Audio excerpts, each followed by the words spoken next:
Hello friends, welcome to online परीक्षा। जैसे कि हमने कहा था कि हम टॉप 1000 क्वेश्चन की सीरीज़ ला रहे हैं, तो ये आज पार्ट 1 अपलोड हो रहा है। हमने बहुत अच्छे क्वेश्चंस उठाए हैं और लास्ट में हमने कुछ आपको इम्पोर्टेंट फैक्ट और जानकारी भी दी है, तो प्लीज़ देखिएगा। डोंट फॉरगेट वीडियो एंड ज़्यादा से ज़्यादा लोगों को इसको शेयर करिए और अच्छे क्वेश्चंस आपको मिलेंगे। ऐसी बात नहीं है, ये हमने काफ़ी मेहनत किया है और हम हम चाहते हैं कि बस आप हमारे साथ बने रहिए। और चलिए वीडियो स्टार्ट करते हैं। चलिए। और एक चीज़ और दोस्तों, इसमें हमने 25 क्वेश्चंस लिया है और इस 25 क्वेश्चंस में से आपको मैंने अधिकतर स्टैटिक जीके का जो मुझे इम्पोर्टेंट लगेगा मैं उसको एक्सप्लेन कर दूंगा। और करंट के मैं सिर्फ आपको, क्योंकि करंट जो है दोस्तों, आप जिस ईयर का एग्ज़ाम देने जाते हैं आप उसका 2 3 4 महीने का पढ़ लेंगे तभी उसी में से आएगा। तो क्योंकि यहाँ आपको पुराना करंट पढ़ने का कोई ज़रूरी नहीं है। 2019 तक के क्वेश्चन है तो कोई मतलब नहीं है आपको पुराना इतना उठाने का। तो मैं उसके सिर्फ आंसर डैट मैं आपको बता दूंगा और आप फिर बाद में आपको अगर उस पर वर्क करना है तो आप स्क्रीनशॉट क्वेश्चन का आंसर रख लीजिए, आप उस पर अपना खुद डिटेलिंग आंसर जान लीजिए। ठीक है, मैं आपको सिर्फ करंट वाले का सिर्फ आंसर बताने वाला हूँ। ठीक है, चलिए वीडियो स्टार्ट करते हैं। तो चलिए क्वेश्चन नंबर 1 की ओर बढ़ते हैं। तो जैसा कि आप स्क्रीन पे देख सकते हैं क्वेश्चन नंबर 1।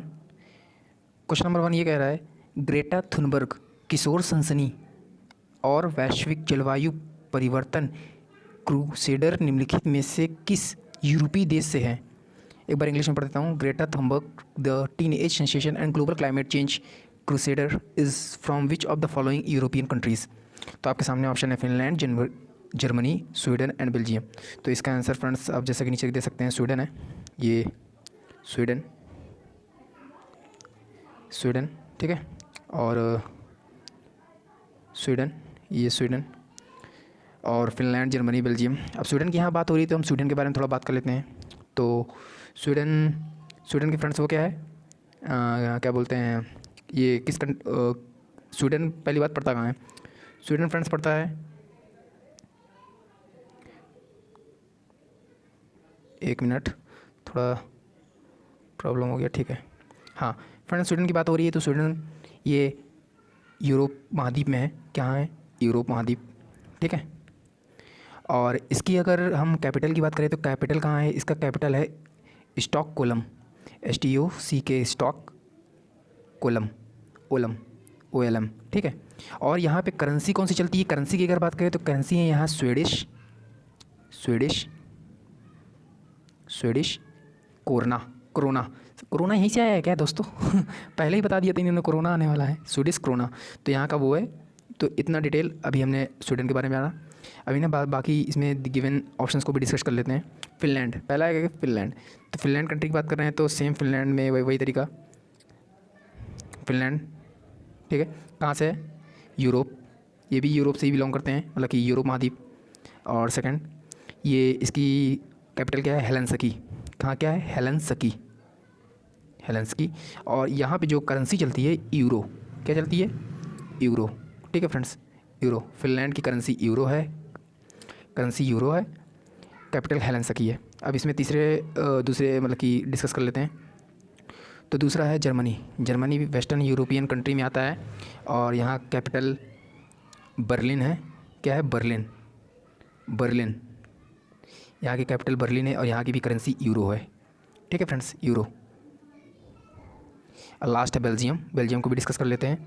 तो बेल्जियम है फ्रेंड्स, बेल्जियम ब्रुसेल्स, इसकी कैपिटल ब्रुसेल्स है, ठीक है। और यहाँ की भी करेंसी यूरो है और ये भी वेस्टर्न यूरोप कंट्री में से बिलोंग करता है। तो हमने चारों ऑप्शन को डिस्कस किया। क्वेश्चन पढ़ा आपने कि Greta Thunberg dash dash dash related कहाँ से, स्वीडन से। आइए नेक्स्ट क्वेश्चन की ओर बढ़ते हैं। Who of the following was elected as a leader of Congress parliament party after 2019 Lok Sabha. आपको एक चीज़ बताना भूल गया, बताया ये मैंने ऊपर, फिर बता देता हूँ कि मैं जितने भी इसमें करंट के क्वेश्चन आएंगे, करंट हर साल नए नए कॉम्पिटिशन आते हैं, नए नए क्वेश्चन आपको मिलेंगे, तो हर साल करंट चेंज होते रहते हैं। तो करंट का मैं यहाँ से भी आंसर बताऊँगा जो भी करंट आएगा, और बाकी फिर जो स्टार्टिंग में मिलेगा उसको मैं प्रॉपरली एक्सप्लेन करके आपको 1 बाय 1 बताऊँगा, ठीक है। तो यहाँ पे सोनिया गांधी हो जाएगा, इसमें ज़्यादा परेशान होने की जरूरत नहीं है, ठीक है, सोनिया गांधी, ठीक है। चलिए आगे बढ़ते हैं। इंग्लैंड में विश्व कप 2019 खेलने वाली भारतीय टीम के उप कप्तान, जो भी वर्ल्ड कप हुआ था इंग्लैंड में, उस टीम के उप कप्तान कौन थे? ये भी करंट से रिलेटेड है फ्रेंड्स, तो इसका रोहित शर्मा हो जाएगा आंसर। तो मैं आंसर ही बताऊंगा इसका, और बाकी कुछ डिस्कस नहीं करने वाला, ठीक है। यही तो वाइस कैप्टन की बात होगी। कैप्टन कौन है? विराट कोहली। कौन? विराट कोहली। विराट सब जानते हैं, क्रिकेट लवर्स खासकर। चलिए आगे बढ़ते हैं।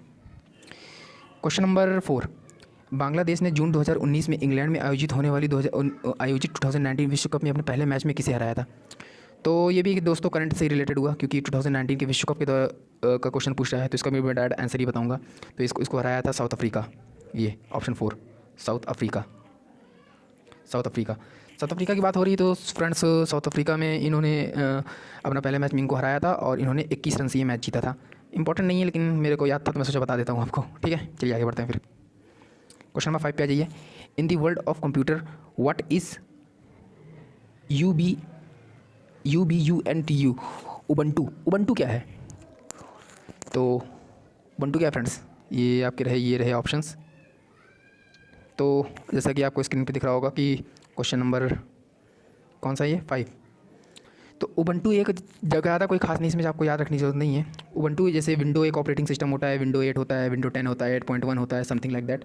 वैसे ही आपको उबंटू भी एक ऑपरेटिंग सिस्टम है, इतना याद रखना है। तो इसका ऑप्शन हो जाएगा 2, ठीक है। 2 उबंटू एक ऑपरेटिंग सिस्टम है, आपको बस ये याद रखना है। कंप्यूटर के दोस्तों जो क्वेश्चन आएंगे वो मैं एक्सप्लेन कर दूंगा आपको, कोई दिक्कत नहीं है। उबंटू एक ऑपरेटिंग सिस्टम है, कोई दिक्कत नहीं, ठीक है। चलिए आगे बढ़ते हैं। Now question number 6, Ramvilas Paswan किस पार्टी के अध्यक्ष हैं? पहला लोक झांकती पार्टी, दूसरा समाजवादी पार्टी, तीसरा बहुजन समाज पार्टी, चौथा रिपब्लिकेशन पार्टी ऑफ इंडिया, ठीक है। तो इसका आपका आंसर है फ्रेंड्स लोक शक्ति पार्टी। आप जैसे कि नीचे देख सकते हैं लोक शक्ति पार्टी।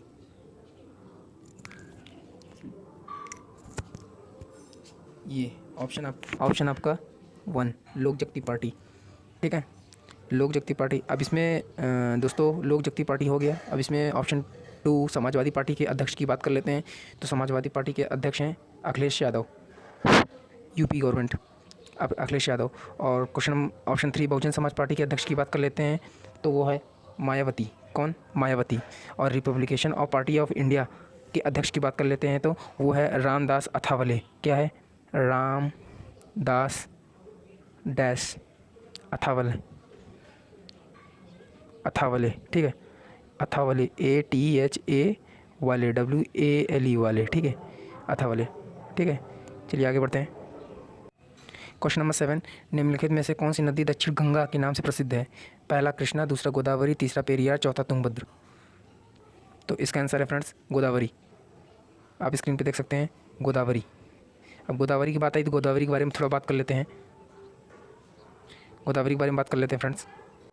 तो गोदावरी ये जो है second longest river of India है। क्या है? भारत की दूसरी सबसे बड़ी नदी। पहली कौन सी है? गंगा है, जो क्या है हमारे, देखिए नदियाँ 2 प्रकार की होती है। मतलब कि अगर एक एग्जांपल दूँ, अगर ये मैप है, थोड़ा माफ करिएगा काम नहीं कर रहा लग रहा है। ये अगर मैप है ये और ये नीचे का साउथ का है, तो एक होती है प्रायद्वीपीय नदियाँ और एक होती है हिमालयन नदियाँ। तो हिमालयन नदियाँ में से यानी कि कह सकते हो एक ऊपर नॉर्थ के पार्ट पे, एक साउथ के पार्ट पे। क्या हिमालयन नदियों में कह सकते हो जो इंडिया की जो सबसे बड़ी नदी है वो है गंगा। कौन सी है? गंगा। और जो साउथ साइड की सबसे बड़ी नदी है वो है गोदावरी। और इंडिया की सबसे बड़ी नदी है गंगा, और दूसरी है गोदावरी, सबसे बड़ी गंगा कहा जाता है, ठीक है। गोदावरी जो जिसे दक्षिण की गंगा भी कहा जाता है, ठीक है। और ये ओरिजिनेट्स कहाँ से होती है इसके बारे में बात कर लेते हैं। गोदावरी, तो गोदावरी ओरिजिनेट्स होती है वेस्टर्न घाट। ईस्टर्न घाट, वेस्टर्न घाट आपने देखा है? ये है ईस्टर्न घाट, ये है वेस्टर्न घाट। तो ये यहाँ महाराष्ट्र के नासिक से यहाँ एक वो है त्रिम्बकेश्वर पीक है। क्या है? वो है चोटी है, त्रिम्बकेश्वर पीक TRIM बकेश्वर। त्रिम्बकेश्वर यहाँ एक पीक है, चोटी है वेस्टर्न घाट पे। तो वहाँ के त्रिम्बकेश्वर से नासिक में है जो, वहाँ से ये ओरिजिनेट्स होती है, यानी कि वहाँ से निकलती है, ठीक है। और इसके कुछ इंपॉर्टेंट सहायक नदियों की अगर बात करें गोदावरी की, तो इसकी इंपॉर्टेंट जो अक्सर ही एग्ज़ाम में पूछे जाते हैं, मैं यहाँ पे वही नदियों के नाम लूँगा जो अक्सर ही एग्ज़ाम में पूछे जाते हैं और रिपीट हुए कहीं ना कहीं, ठीक है। तो पहला है पेंच सहायक नदी, पेंच, PENCH, पेंच। दूसरा है मंजरा, MANGRA, मंजरा। और तीसरा है वृद्धा, वृद्धा, WARATH, वृद्धा, ठीक है। तो ये 3 इंपॉर्टेंट सहायक नदी हैं गोदावरी की। अब इंपॉर्टेंट डैम्स की बात कर लेते हैं फ्रेंड्स। डैम्स जो गोदावरी नदी पे हैं तो वो हैं 2 ठो इंपॉर्टेंट है जो अक्सर एग्ज़ाम में पूछे जाते हैं। पहला है श्री राम सागर प्रोजेक्ट करके है, ठीक है। श्री राम सागर प्रोजेक्ट, ठीक है। और नेक्स्ट है गंगापुर डैम। क्या है? गंगापुर डैम, GANG, ये गंगापुर डैम है, ठीक है। ये 2 बहुत इंपॉर्टेंट डैम्स हैं जो अक्सर एग्ज़ाम में कहीं ना कहीं पूछे गए हैं, तो मैंने इसको यहाँ पे रखे हैं और आप देख सकते हैं। सो ईज़िली आप यहाँ से याद कर सकते हैं। तो गोदावरी के बारे में बात होगी। चलिए बाकी जो ऑप्शन में दिए हैं कृष्णा, इनके अब यहाँ पे मैं आपको एक इंपॉर्टेंट फैक्ट बताना चाहता हूँ, थोड़ा ध्यान से सुनिएगा। यहाँ पे पूछा है निम्नलिखित में से कौन सी दक्षिण गंगा के नाम से प्रसिद्ध है, ठीक है। जो हमने आंसर बता दिया गोदावरी। क्या बताया? गोदावरी। लेकिन अगर आपसे पूछता है कि यहाँ भारत की दक्षिण गंगा किसे कहा जाता है, क्या समझे आप? भारत की दक्षिण गंगा किसे कहा जाता है? या भारत या फिर कहा जाए कि दक्षिण भारत की गंगा किसे कहा जाता है? इसको ये भी दक्षिण भारत की गंगा कावेरी को कहते हैं। किसको कहते हैं? कावेरी, ठीक है। तो यहाँ पे कंफ्यूज मत होइएगा दोस्तों। दक्षिण भारत की गंगा अगर आपसे क्वेश्चन पूछा जाए, दक्षिण भारत यानी कि साउथ साइड की गंगा किसे कहा जाता है, तो कावेरी को कहा जाता है। किसको कहा जाता है? कावेरी को। लेकिन अगर दक्षिण गंगा किसे कहा जाता है, केवल दक्षिण गंगा, केवल दक्षिण गंगा, तो वो है गोदावरी, ठीक है। जिसको वृद्ध गंगा नाम से भी अगर आ जाए तो कंफ्यूज मत हो जाइएगा, तो गोदावरी ही लगाइएगा। तो कावेरी की बात है, तो कावेरी के बारे में बात कर लेते हैं थोड़ा फ्रेंड्स। कावेरी, तो कावेरी जो है ओरिजिनेट्स होती है ब्रह्मगिरी हिल से। कहाँ से होती है? जो कि कर्नाटक में वेस्टर्न घाट में है। वेस्टर्न घाट के यहाँ एक ब्रह्मगिरी हिल्स है, ठीक है। यहाँ से कावेरी ओरिजिनेट्स होती है, यानी कि इसका उद्गम स्थल यहाँ पे है, ठीक है। आगे चलते हैं। एक इम्पॉर्टेंट नेशनल पार्क है जो मुझे लगता है ये कई बार पूछा जाता है, तो इसको मैंने यहाँ पे रखा है। तो जो कावेरी नदी पे एक इम्पॉर्टेंट नेशनल पार्क है, उसका नाम है, ये नेशनल पार्क बोल रहा हूँ, वाटरफॉल है। तो वाटरफॉल का नाम है होगेनकल, ठीक है।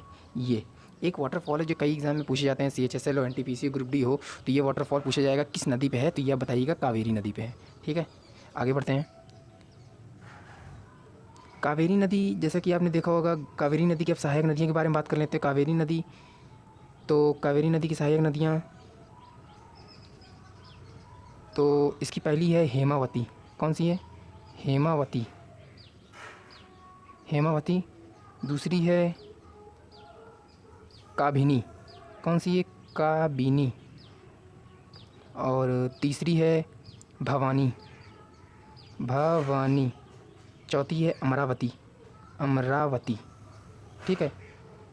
काबिनी, भवानी, अमरावती और इसके पहले बताया था मैंने हेमावती।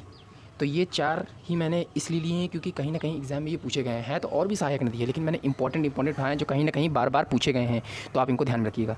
आगे बढ़ते हैं। एक इंपॉर्टेंट फैक्ट के बारे में बात करते हैं। हाइड्रो इलेक्ट्रिक पावर इसी नदी से 3 जगह डिस्ट्रीब्यूट होती है। पहला बेंगलोर को जाती है, दूसरा मैसूर को जाती है और तीसरा KGF को जाती है। आप सोच रहे हैं कि मैं क्या बता रहा हूँ? KGF, जी हाँ, KGF कोलार गोल्ड फील्ड, ये रियल में है। बहुत लोगों को ये फैक्ट पता नहीं है, लेकिन KGF, ये जो स्टोरी है वो तो काल्पनिक बनाई गई है, लेकिन ये जो KGF है ये रियल में हमारे इंडिया में है, कोलार गोल्ड फील्ड, तो वहाँ पे ये सप्लाई होती है, ठीक है। चलिए फिर आगे बढ़ते हैं और बात कर लेते हैं। मुझे लगता है अधिकतर चीज़ मैंने कवर कर दिया। हाँ, कावेरी नदी पे इंपॉर्टेंट डैम्स के बारे में बात कर लेते हैं। तो यहाँ पे 2 इंपॉर्टेंट डैम्स हैं जो कहीं ना कहीं एग्जाम में रिपीट हुए, मैंने उन्हीं दोनों को लिए हैं। पहला है फ्रेंड्स वो कृष्णा राजा सागर डैम, और दूसरा है मिट्टूर डैम। कौन है? मिट्टूर, मिट्टूर, METTURDAM, मिट्टूर डैम। पहला है कृष्णा राजा सागर डैम, दूसरा है मिट्टूर डैम। ठीक है, तो आपने इस क्वेश्चन का आंसर के बारे में लोगों को काफ़ी डिटेल जान लिया। चलिए आगे बढ़ते हैं। क्वेश्चन नंबर 8, दी 124वां संशोधन विधेयक 2019 से संबंधित है। ये भी मैंने आपको बताया था करंट से रिलेटेड, अगर मैं उसको डायरेक्ट बताऊंगा तो, लेकिन इसमें मैं आपको कुछ इंपॉर्टेंट डिटेल्स एंड जानकारी दे दूंगा। तो ये बताइए, तो इसका आंसर है फ्रेंड्स एयर इंडिया का निजीकरण, एयर इंडिया का निजीकरण, आर्थिक आरक्षण, ट्रिपल तलाक, GST। तो इसका आंसर होगा फ्रेंड्स, आप नीचे स्क्रीन पर देख लीजिए, इकोनॉमिक रिजर्वेशन, ऑप्शन नंबर 2। क्या समझे? ठीक है, अभी इस 124वें संविधान संशोधन बिल के बारे में बात कर लेते हैं। ये क्या है, मतलब इसमें क्या कैसा क्या होता है। तो इकोनॉमिक रिजर्वेशन के बारे में बात है। तो इकोनॉमिक रिजर्वेशन में यहाँ बात आती है कि यहाँ 10% आरक्षण देना है रोज़गार में, 10% आरक्षण मिलेगा रोज़गार में इकोनॉमिक रिजर्वेशन के अकॉर्डिंग। तो इसका आर्थिक रूप से कमज़ोर लोगों को शिक्षा एवं रोज़गार में 10% आरक्षण देने से संबंधित, ये जो मैं लाइन बोल रहा हूँ आप इसको ध्यान से सुनिएगा, आर्थिक रूप से कमज़ोर लोगों को शिक्षा एवं रोजगार में 10% आरक्षण देने से संबंधित है ये बिल। ठीक है, अब ये जो हमारा संविधान में संशोधन होते रहते हैं फ्रेंड्स, ये 124 अमेंडमेंट चला, इसके बाद बहुत से अमेंडमेंट है, 84 अमेंडमेंट, 42 अमेंडमेंट, पता नहीं कितने अमेंडमेंट है। तो ये किस आर्टिकल के तहत होता है ये सारे अमेंडमेंट्स? ये होता है फ्रेंड्स आर्टिकल 368। तो आर्टिकल 368 के तहत हमारे संविधान में एक रूल है कि हम इस आर्टिकल 368 के तहत हम अपने संविधान में कोई भी अमेंडमेंट एक्ट यानी कि संशोधन कर सकते हैं, कभी भी कहीं भी किसी भी बिल को लाकर। ठीक है, तो ये करंट रिलेटेड था, आपको इतनी जानकारी काफ़ी होगी आई थिंक। चलिए आगे बढ़ते हैं। निम्नलिखित में से कौन सा बैंक चुनावी बॉन्ड जारी के लिए अधिकृत था? आई थिंक आप बताइए। भारतीय state bank, corporation bank, ICICI bank, HDFC bank.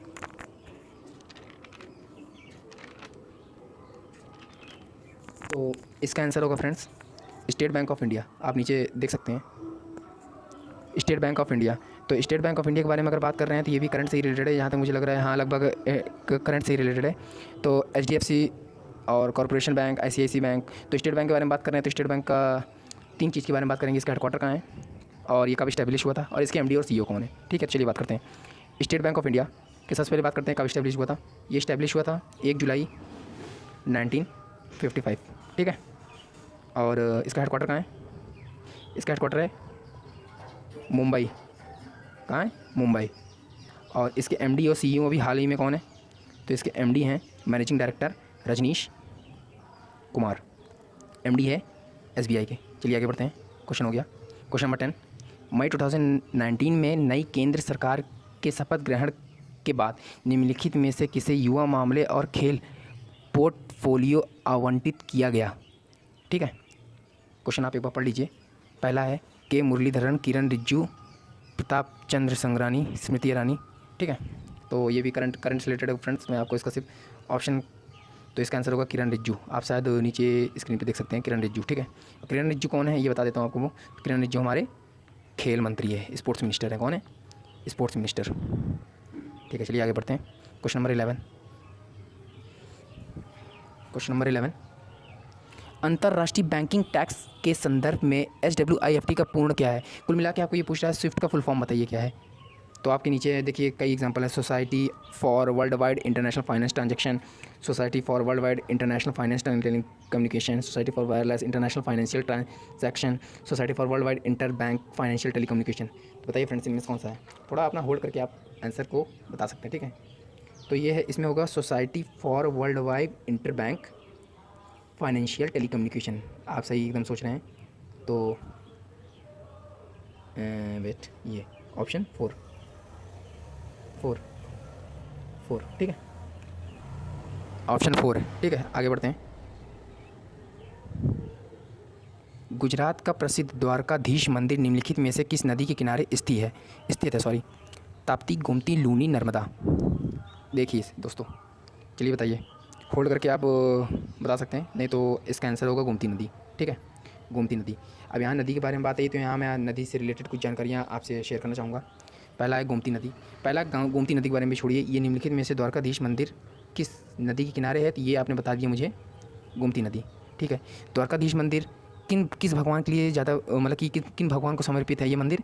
तो ये भगवान कृष्णा भगवान को ये मंदिर समर्पित है, ठीक है, और फेमस है। और ये कहाँ है? गुजरात में है। द्वारकाधीश मंदिर कहाँ है? गुजरात में है, ठीक है। अब नदी के बारे में बात करते हैं। गोमती नदी। गोमती नदी गोमती नदी गोमती नदी का उद्गम स्थल कहाँ है? ओरिजिनेट्स कहाँ करती है? ये ओरिजिनेट करती है FULHAR फुलहार लेक से। कहाँ से? फुलहार लेक, जो कहाँ है? सैदपुर में है। SAIDPUR, सैदपुर यूपी में है, ठीक है। यहाँ से गोमती नदी का उद्गम होता है। और इसमें एक इम्पॉर्टेंट डैम है जो आई थिंक मुझे लगता है कई एग्ज़ाम में पूछे गए हैं, तो मैंने यहाँ पे रखा है। तो इसका नाम है MATATILA। क्या हुआ? माटा टीला डैम कहाँ है? गोमती नदी। आपसे क्वेश्चन में आएगा कि माटा टीला डैम किस नदी पे स्थित है, तो आप लगाएंगे गोमती नदी। कहाँ लगाएंगे? गोमती नदी। इंपॉर्टेंट है।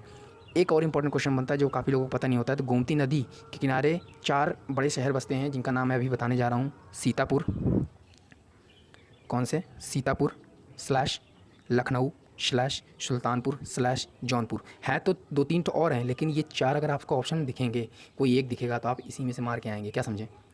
गोमती नदी के किनारे सीतापुर, लखनऊ, सुल्तानपुर, जौनपुर, ये 4 शहर इंपॉर्टेंट है जो मैंने कई कुछ पेपर से एनालिसिस करके मैंने ये क्वेश्चंस में ये ऑप्शंस रखे हैं, ठीक है।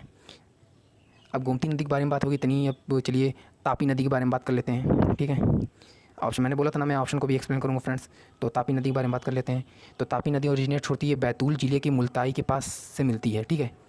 बैतूल MP में कोई ज़िला है, MP में कोई ज़िला है बैतूल करके। तो वहाँ पे एक मुल्ताई करके कोई जगह है, ठीक है। वहाँ के पास से ये निकलती है और ये अरब सागर में जाके मिल जाती है। ये कोई ज़्यादा बड़ी नदी नहीं है, छोटी सी नदी है, निकलती है सीधा जाके अपना अरब सागर में मिल जाती है, ठीक है। आगे बढ़ते हैं लूनी नदी के पास। लूनी नदी बहुत इंपॉर्टेंट नदी है। क्यों इंपॉर्टेंट नदी है? क्योंकि ये एक ऐसी नदी है फ्रेंड्स, ये एक ऐसी नदी है जो किसी भी सागर में जाके नहीं मिलती। सबसे बड़ी बात ये है, जैसे आप बाकी नदियों को देख लें, कोई अरेबियन सी में, कोई बे ऑफ बंगाल में, कहीं ना कहीं में जाके मिल जाती है। लूनी नदी है, ये अपने रन ऑफ कक्ष में ही लुप्त हो जाती हैं। ये नदी किसी भी सागर में नहीं मिलती, ये याद रखिएगा, ठीक है। ये ओरिजिनेट होती है, ये ओरिजिनेट जहाँ से भी होती है आगे जाके 495 किलोमीटर तक जाते जाते ये लुप्त हो जाएगी। क्या हो जाएगी? लुप्त हो जाएगी, गायब हो जाएगी, रन ऑफ कक्ष, ठीक है। और ये ओरिजिनेट होती है अरावली रेंज से। अरावली जो कि जैसे ये गुजरात का हिस्सा, अगर आपको बता दें, ये है अरावली ऐसे है, ठीक है। तो यहीं पे ये ओरिजिनेट होती है और आगे 495 किलोमीटर 500 किलोमीटर के आसपास ये लुप्त हो जाती है यहीं पे, ठीक है। और ये ओरिजिनेट होती है पुष्कर में, पुष्कर वैली करके अरावली रेंज से। देखिए ये अरावली रेंज है, तो पुष्कर में है एक पुष्कर वैली करके कोई एक जगह है, तो वहाँ से ये ओरिजिनेट होती है और सिर्फ 500 किलोमीटर के अंदर ही जाके ये वहीं लुप्त होकर गायब हो जाती है। तो बस इसके बारे में एक इंपॉर्टेंट चीज़ आपको याद रखना है, ठीक है। नर्मदा नदी पे आ जाइए। अब नर्मदा नदी की बात कर लेते हैं। नर्मदा नदी MP की सबसे बड़ी नदी है, ये याद रखिएगा। सबसे पहला चीज़, नर्मदा MP की सबसे बड़ी नदी है। ये अमरकंटक के मैकाल पर्वत की श्रेणी से इसका उद्गम होता है। कहाँ होता है? अमरकंटक हिल्स है, अमरकंटक हिल्स है ना, मध्य प्रदेश है ये। अमरकंटक हिल्स है यहाँ पे इसका उद्गम होता है और यहाँ विंध्याचल रेंज है। ये एक ऐसी नदी है जो 2 पर्वत के बीचों से होके गुजरती है, ठीक है। ये इंपॉर्टेंट एक चीज़ याद रखिएगा। आगे बढ़ते हैं। और ये जैसे आपको पूछती है ना कि कौन सी नदी किधर से पश्चिम की ओर बहने वाली नदियों के नाम बताइए, उत्तर की ओर बहने वाली नदियों के नाम बताइए, तो ये नदी जो है नर्मदा ये फ्लो होती है ईस्ट टू वेस्ट, यानी कि अगर ये है ऐसे मध्य प्रदेश, यहाँ से होती है और ऐसे ऐसे जाके इधर अरेबियन सी में मिल जाती है, ठीक है। तो ये मैकाल, अमरकंटक में एक मैकाल पर्वत है, यहीं से इसका उद्गम होता है और इधर ही से ये ईस्ट टू वेस्ट फ्लो होके अरेबियन सी में जाके मिल जाती है। और इस नदी को एक और नाम से जाना जाता है, रेवा नदी। ये आएगा अगर एग्ज़ाम में तो कंफ्यूज मत होइएगा, रेवा नदी के नाम से भी जाना जाता है। और इसे MP की जीवन रेखा कहते हैं कि इकलौती मात्र एक ऐसी बड़ी नदी है जो वहाँ पे उपयुक्त है। और ये एक ऐसी नदी है जो सब नदी तो डेल्टा बनाती हैं फ्रेंड्स, सब नदियाँ डेल्टा बनाती है, लेकिन ये बनाती है एस्चुरी। क्या बनाती है? एस्चुरी बनाती है। चलिए आगे बढ़ते हैं। एक नर्मदा नदी में 2 मैंने एक इंपॉर्टेंट और लिए हैं, वाटरफॉल लिया है और डैम लिया है, तो वो भी दोनों डिस्कस कर लेते हैं। तो नर्मदा नदी में दो इंपॉर्टेंट वाटरफॉल है। एक है कपिल धारा करके है, कपिल धारा जलप्रपात, कपिल धारा वाटरफॉल है, जो कई एग्ज़ाम में पूछा गया है और मैंने खुद स्वयं इनको फेस किया है। और दूसरा है दुग्ध धारा। कौन सा है? दुग्ध धारा, दुग्ध धारा वाटरफॉल। पहला है कपिल धारा वाटरफॉल, दूसरा है दुग्ध धारा वाटरफॉल। ठीक है, अब डैम्स के बारे में बात कर लेते हैं फ्रेंड्स। डैम्स के बारे में बात कर लेते हैं। तो डैम्स में है एक इंदिरा सागर और एक सरदार सरोवर डैम। ये बहुत इंपॉर्टेंट दो डैम है फ्रेंड्स, जो आपके नर्मदा नदी के ऊपर बेस ये हर एग्ज़ाम में पूछे जाते हैं। एक इंदिरा सागर, एक सरदार सरोवर डैम कहाँ है? नर्मदा नदी पे है। ठीक है, और दो मैंने वाटरफॉल बताया, कपिल धारा जलप्रपात और दुग्ध धारा, और एक और है धुआंधार करके है वाटरफॉल। याद कर रख लीजिए, आपको याद करने से मतलब है। धुआंधार जल वाटरफॉल है ये भी नर्मदा नदी पे है। ठीक है, चलिए आगे बढ़ते हैं।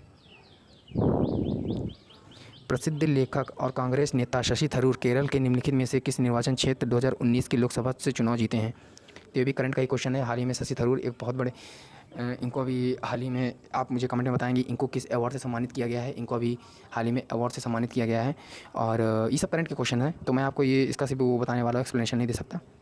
तो क्वेश्चन चेंज होते रहते हैं करंट के। सो ये त्रिवेंद्रपुरम से, ठीक है, कहाँ से? त्रिवेंद्रपुरम से का लोकसभा चुनाव जीते हैं। ठीक है, आगे बढ़ते हैं।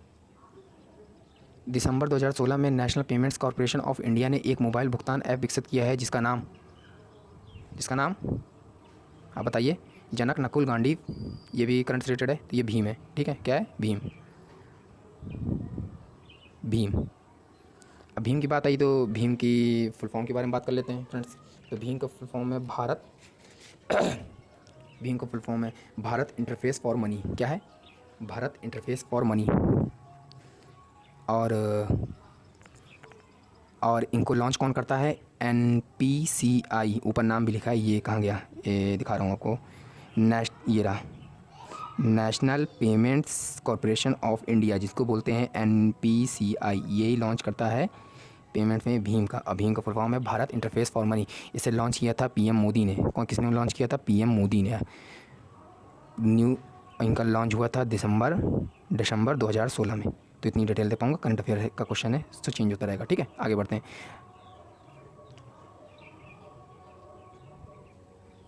अब ये आपके सामने क्वेश्चन है कंप्यूटर का फ्रेंड्स। रैम का फुल फॉर्म बताइए। RAM, repeated access memory, random access memory, rapid access memory, regular access memory. तो नीचे आपको आंसर दिख ही रहा होगा, रैंडम एक्सेस मेमोरी। इसके साथ में आपको कुछ और भी फुल फॉर्म से जो मेरे अकॉर्डिंग इंपॉर्टेंट है, कई एग्जाम में पूछे गए हैं, तो मैं आपको वो भी रिमेंबर करना चाहूँगा। जैसे रैम हो गया, इसके बाद होता है रोम, ROM, रोम। ठीक है, रोम को होता है रीड ओनली मेमोरी। क्या होती है? Read only memory. फिर से सुनिए, रीड ओनली मेमोरी। ठीक है, एक होता है पी रोम। क्या होता है? P ROM. तो इसको बोलते हैं प्रोग्रामेबल रीड ओनली मेमोरी। क्या बोलते हैं? Programmable read only memory. ठीक है, अब तीसरे की बात करते हैं। CPU का फुल फॉर्म मैंने कई जगह पूछा है, तो मैंने कहा ले लेता हूँ। Central processing unit. क्या? Central processing unit. तो ये ध्यान रखिएगा, सेंट्रल प्रोसेसिंग यूनिट। चलिए आगे बढ़ते हैं। इसका फुल फॉर्म पूछता है HDD और FDD। तो DD है। ठीक है, HDD का फुल फॉर्म होता है हार्ड डिस्क ड्राइव, और FDD का होता है फ्लॉपी डिस्क ड्राइव। ये याद रखिएगा, ये भी कई जगह पूछा गया है, इसलिए मैंने इसको लिया है। ठीक है, हार्ड डिस्क ड्राइव और फ्लॉपी डिस्क ड्राइव। चलिए आगे बढ़ते हैं। और कई जगह पूछा है CD का फुल फॉर्म, USB का फुल फॉर्म, और एटलीस्ट एंड लास्ट मतलब IP का फुल फॉर्म। तीनों को मैं फुल फॉर्म्स बताने वाला हूँ। CD का फुल फॉर्म होता है कॉम्पैक्ट डिस्क। ठीक है, कॉम्पैक्ट डिस्क। ठीक है, और इसका होता है यूनिवर्सल सीरियल बस, USB, यूनिवर्सल सीरियल बस। ठीक है, और IP का फुल फॉर्म होता है इंटरनेट प्रोटोकॉल। ठीक है, मैंने आपको लगभग 10 से 12 फुल फॉर्म कंप्यूटर्स के बता दिए, जो आपको आने वाले कई एग्जाम में मदद करेंगे। ठीक है, चलिए आगे बढ़ते हैं। बेंजामिन फ्रैंकलिन द्वारा निम्नलिखित में से किस गतिविधि ने उन्हें बिजली की बेहतर समझ और अंततः बिजली की छड़ के आविष्कार के लिए प्रेरित किया? ठीक है, तो ये फ्रेंड्स, ये क्वेश्चन फ्लाइंग अ काइट होगा इसका आंसर। आई थिंक ये मुझे करंट का क्वेश्चन है, तो फ्लाइंग अ काइट इसका आंसर होगा। ठीक है, आगे बढ़ते हैं। निम्नलिखित में से कौन सी गंध है जो सड़े हुए अंडे के समान है? ठीक है, ये बताइए फ्रेंड्स। पहला है डाईमेथाइल साइक्लोहेक्सेन, दूसरा है हाइड्रोजन सल्फाइड, तीसरा है क्लोरीन और चौथा है अमोनिया। ठीक है, तो इसका आंसर होगा हाइड्रोजन सल्फाइड H2S। ठीक है, और क्लोरीन का सिंबल होता है Cl और अमोनिया का होता है NH3। ठीक है, आगे बढ़ते हैं। ये साइंस का क्वेश्चन था friends. Which colour sari embellish with golden, चमकीली सुनहरी सीमाओं का अलंकृत किस रंग की साड़ी से मोहिनी अट्टम की नीतिकियों द्वारा पहना जाता है? सफ़ेद, बंद सफ़ेद, तोता, हरा, नीला, लाल। तो इसका आंसर होगा वाइट ऑफ वाइट। ठीक है, ये होगा आंसर। ठीक है, वाइट ऑफ वाइट, सफ़ेद। तो इसमें मैं आपको क्या एक्सप्लेन करूँ? ठीक है, वाइट ऑफ वाइट इसका आंसर होगा, वाइट ऑफ वाइट। ठीक है, चलिए आगे बढ़ते हैं फ्रेंड्स। महात्मा गांधी के माता जी का क्या नाम था? सिंपल सी बात, महात्मा गांधी जी का माता का नाम था पुतलीबाई। उनकी माता का नाम था पुतलीबाई और उनकी बीवी का नाम था, पत्नी का नाम था कस्तूरबा बाई, और उनके फादर का नाम था करमचंद गांधी। क्या था? करमचंद गांधी। ये 3 नाम याद रखिएगा। उनका पूरा नाम क्या था? मोहनदास करमचंद गांधी।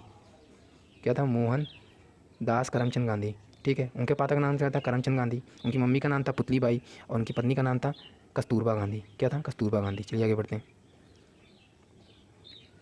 72 वार्षिक कान फिल्म महोत्सव 2019 में आयोजित किया गया डैश आयोजित किया गया कहाँ? अगेन करेंट क्वेश्चन, तो again no explanation, so answer is France. Answer is France, जैसे कि नीचे आंसर दिया है, आंसर इज़ फ्रांस। ठीक है, चलिए आगे बढ़ते हैं। The city of Belagavi located in which, एक बेलगाम करके एक सिटी है जो कहाँ पे है, वो उसका लोकेशन पूछा हुआ है। तो चलिए बात कर लेते हैं। तो ये है कर्नाटक में। कहाँ है? कर्नाटक में। कर्नाटक। अब कर्नाटक की बात कर रहे हैं तो कर्नाटक की इस वक्त CM की बात कर लेते हैं, गवर्नर की बात कर लेते हैं, कैपिटल की बात कर लेते हैं। कर्नाटक की कैपिटल है बेंगलुरु और कर्नाटक के CM हैं BS येदियुरप्पा। क्या है? येदियुरप्पा, BS येदियुरप्पा। और गवर्नर की बात कर ले तो वजुभाई वाला। क्या है? कौन है गवर्नर? वजुभाई वाला, VALA। ठीक है, वजुभाई वाला यहाँ के गवर्नर है। यहाँ के CM है BS येदियुरप्पा, यहाँ की कैपिटल है बेंगलुरु। अब यहाँ पे कर्नाटक की बात हो रही है तो कर्नाटक के कुछ इंपॉर्टेंट नेशनल पार्क की बात कर लेते हैं जो कई बार एग्जाम में कहीं ना कहीं पूछे गए हैं, तो मैंने उन्हीं को लिया है। तो ठीक है, चलिए बात करते हैं। तो नेशनल पार्क की बात कर रहे हैं। पहला है बंदीपुर नेशनल पार्क, दूसरा है कुदेरमुख। क्या नाम है? Kudremukh national park. तीसरा है नागारोल नेशनल पार्क। पहला है बंदीपुर नेशनल पार्क, पूरे ध्यान से सुन लीजिए। पहला है बंदीपुर नेशनल पार्क, दूसरा है कुदेरमुख नेशनल पार्क, कुदेरमुख, और तीसरा है NAGA नागारा होल नेशनल पार्क। ये इंपॉर्टेंट नेशनल पार्क है। ठीक है, यहाँ पे बहुत इंपॉर्टेंट डैम्स है फ्रेंड्स, इनके बारे में डिस्कस कर लेते हैं। डैम्स 4 यहाँ पे इंपॉर्टेंट डैम है। ठीक है, इन चारों को डिस्कस करेंगे। पहला है कृष्णा राजा सागर। आई थिंक मैंने ये पीछे डिस्कस भी किया था, जो कि कावेरी नदी पे है और कहाँ है? कर्नाटक में है, बहुत इंपॉर्टेंट है। दूसरा है तुंगभद्रा डैम, एक एक करके डिस्कस करते हैं। सेकंड है तुंगभद्रा। ठीक है, तुंगभद्रा। ठीक है, जो ये है कर्नाटक में है और किस नदी है? तुंगभद्रा नदी पे है। नेक्स्ट आ जाइए सुपा डैम। कौन है? सुपा डैम, SUPA, सुपा डैम, जो कि है काली नदी पे। कहाँ है? काली नदी। ठीक है, अगला है अलमाटी डैम। क्या है? माटी डैम, जो है कृष्णा नदी पे। आप इसको याद कर सकते हैं, मैंने इसकी एक ट्रिक बनाई है। कृष्ण भगवान थे, वो छोटे थे तो कृष्ण भगवान थे, वो जब छोटे थे तो माटी खाती थी, उनकी माता मारती थी ना, तो कृष्णा हो गया, वो माटी खाते तो माटी हो गया। तो ये इसे याद रखिएगा, अलमाटी डैम जो है इसे याद रखिएगा, अलमाटी डैम जो है वो कृष्णा नदी पे है। ठीक है, चलिए आगे बढ़ते हैं फ्रेंड्स। 22 क्वेश्चन। निम्नलिखित में से कौन सा बैंक खाता धारक के लिए कोई ब्याज नहीं देता? तो इसका नाम है करेंट अकाउंट। क्या है फ्रेंड्स? Current account. जैसा कि आप जानते होंगे कि लेटेंट जो करंट अकाउंट रहता है तो उसमें कोई आपको ब्याज और इंटरेस्ट मतलब नहीं होता है बैंक के द्वारा। पेंशन अकाउंट एक पेंशन का होता है, वो तो अलग ही है, सेविंग अकाउंट सभी जानते हैं। और आरडीए होता है जिसको बोलते हैं रिक्यूरिंग डिपॉजिट अकाउंट, ये तो अलग ही चीज़ होता है। ठीक है, चलिए आगे बढ़ते हैं। 1872 में लॉर्ड मेयो भारत के वायसराय की हत्या की गई थी, कहाँ की गई थी ये बताइए। 1872 में ये बताइएगा, ये बताइए कि इनकी मृत्यु कैसे हुई थी और किसने की थी। तो ये एक कैदी ने एक मृत्यु की थी और इनका मृत्यु अंडमान निकोबार के पोर्ट ब्लियर पे हुआ था। कहाँ हुआ था? पोर्ट ब्लियर, पोर्ट ब्लियर, अंडमान निकोबार के, ठीक है, अंडमान निकोबार के। अब इसके बारे में थोड़ा बात कर लेते हैं कि किसने की थी, कौन था, उसका नाम क्या था, थोड़ा उसके बारे में बात। तो इनकी डेथ की थी शेर अली, क्या नाम है इनका, शेर अली अफरीदी। इनकी मृत्यु की थी शेर अली अफरीदी ने, और ये एक कैदी थे वहाँ पे। और पोर्ट ब्लियर, अंडमान निकोबार में इनकी हत्या हुई थी, तो उस टाइम के वायसराय लॉर्ड मेयो की। ठीक है, आगे बढ़ते हैं, नेक्स्ट क्वेश्चन। निम्नलिखित में से किस शहर को यूनियन बैंक ऑफ इंडिया का मुख्यालय कहा जाता है? तो ये मुंबई को कहा जाता है, सभी को पता है, ये मुंबई कहा जाता है। ये इस वक्त मुंबई जो हम बात कर रहे हैं ये महाराष्ट्र की कैपिटल है। ये जो नीचे जस्ट कोलकाता दिया है ये वेस्ट बंगाल की कैपिटल है, और ये लखनऊ जो है ये यूपी की कैपिटल है। ठीक है, तो ये यूनियन बैंक ऑफ इंडिया का मुख्यालय कहाँ है? मुंबई में। आगे बढ़ते हैं, last question but not least. The कार्बनिक यौगिक वर्गीकृत करने के लिए एक तत्व मौजूद होता है, यानी कि कुल मिला के आपको ऑर्गेनिक कंपाउंड में क्लासीफाई के लिए कौन सा एक कंपोनेंट ज़रूरी होता है? तो कार्बन ही है, जाहिर सी बात है, कार्बन भाई। ऑर्गेनिक चीज़ों में अगर कार्बन नहीं रहेगा तो काम कैसे चलेगा? ठीक है, तो वह है कार्बन, सी। ठीक है, ammonia NH3, zinc Zn, iron Fe। ठीक है, तो फ्रेंड्स ये थे हमारे आज के 25 इंपॉर्टेंट क्वेश्चन। और कुछ इंपॉर्टेंट टॉपिक्स को डिस्कस कर लेते हैं जो हमारे लिए इंपॉर्टेंट है। विटामिन्स को डिस्कस कर लेते हैं फ्रेंड्स। मैंने बोला था कि जैसे अब क्वेश्चंस कराने के बाद मैं आपको विटामिन्स के कुछ क्वेश्चंस कराऊंगा, और इसमें आप मतलब कि हर बार कुछ ना कुछ आपको एक नॉलेज के तौर पे कुछ ना कुछ देता रहूँगा। सो आज है विटामिन्स के बारे में बात कर लेते हैं। विटामिन हमारे शरीर के उन अंगों और उचित विकास को रखाव के लिए आवश्यक सूक्ष्म, आप देख सकते हैं, आपको मैं होल्ड करके आप यहाँ पढ़ सकते हैं। और नीचे आइए, सोर्स ऑफ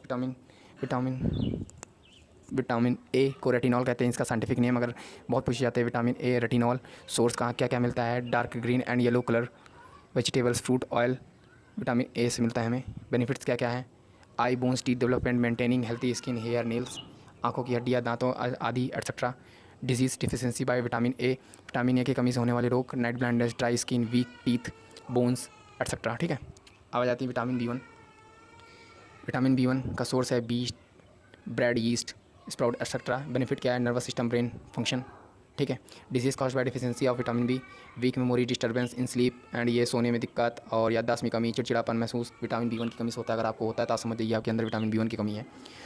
अगली बात करते हैं विटामिन B2 को, जिसको बोलते हैं राइबोफ्लेविन इसका साइंटिफिक नेम है। और विटामिन B1 का साइंटिफिक नेम मैंने पढ़ा था थायमीन। ठीक है, विटामिन B1 का। और विटामिन ए का क्या था? रेटिनॉल। विटामिन बी का है थायमीन। इसी तरह मैं विटामिन C, D, E, इसी तरह सारे साइंटिफिक नियमों के बारे में भी मैं डिस्कस करने वाले हैं। तो विटामिन B2 का नाम है राइबोफ्लेविन, इसका सोर्स है मशरूम, सोयाबीन, नट्स एटसेट्रा। इसके बेनिफिट्स क्या है? Overall growth and good health of body for pregnant women.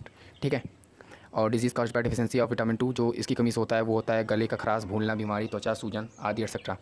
Vitamin B3 की बात कर लेते हैं, नाइसिन विटामिन B3 होता है। सोर्स अनाज, बीज, मांस, मछली, दूध इसकी सोर्सेज हैं। ठीक है, इसके बेनिफिट्स क्या हैं? लीवर की कुशल क्रियान्वयन कंट्रोल स्तर बनाए रखने के लिए, efficiency of functional liver of maintaining and cholesterol level इससे मेंटेन रहता है। ठीक है, डिजीज़ जो होते हैं इससे होता है थकान, अपच, अवैध उल्टी आदि एटसेट्रा, इसकी कमी से होता है। ठीक है, विटामिन B4 की बात कर लें, इसका साइंटिफिक नेम होता है कोलिन। और इसके सोर्सेज क्या हैं? हमें किस किस चीज़ों से खाने से मिलती है? तो सब्जियाँ, साबुत लिखा है ना, ये होल ग्रेन्स, हाँ साबुत अनाज, शहद। ठीक है, और इसके बेनिफिट्स क्या है? Metabolism, maintaining blood sugar level, antibodies formation, disease cause by deficiency of B4 की कमी से जो हमें डिजीज़ होते हैं, रक्त विकार, मतली, त्वचा आदि संबंधित ये सारी चीज़ें हमसे होती है। ठीक है, आप देखिए मैं जल्दी पढ़ दे रहा हूँ क्योंकि वीडियो ज़्यादा लंबी खिंच रही है, इस वजह से आप यहाँ होल्ड करके आप यहाँ इसको पढ़ सकते हैं और या स्क्रीनशॉट ले सकते हैं। ठीक है, चलिए आगे बढ़ते हैं। विटामिन B5 का है पैंथेनोइक एसिड, और इसके सोर्स है ब्रोकोली, स्वीट पोटैटो, सेम, अंडे, शकरकंद आदि, ये सारे इसके सोर्सेज हैं। हमको ये सब खाने से विटामिन B5 मिलेगा। बेनिफिट्स क्या हैं? Making of red blood cells, कुल मिला के रक्त कोशिकाएं ये रेड करती हैं, maintaining the good health hair and eye skin etcetera. ठीक है, इसकी डिजीज़ क्या आ सकती है? इसकी है गैस्ट्रो इंटेस्टिनल प्रॉब्लम एंड थकान, सिर दर्द, आर्टरी एटसेट्रा, ये सारी इसकी प्रॉब्लम है। ठीक है, फिर से मैं अगेन कह रहा हूँ, अगर मैं जल्दी जल्दी पढ़ रहा हूँ तो आप यहाँ होल्ड करके आप अपने से पढ़ के देख सकते हैं। ठीक है, पायरिडॉक्सिन B6 सोर्स क्या है? पिस्ता, नट्स, तिल, बीज, चिकन आदि। बेनिफिट्स इसके क्या है? स्वस्थ बनाए रखना, चाय पचाए, त्वचा, सौंदर्य तंत्रिका आदि करानी, maintaining the health, metabolism, skin health and functioning nervous system. Disease cause by deficiency of B6 की कमी से कौन कौन सी चीज़ें होती है?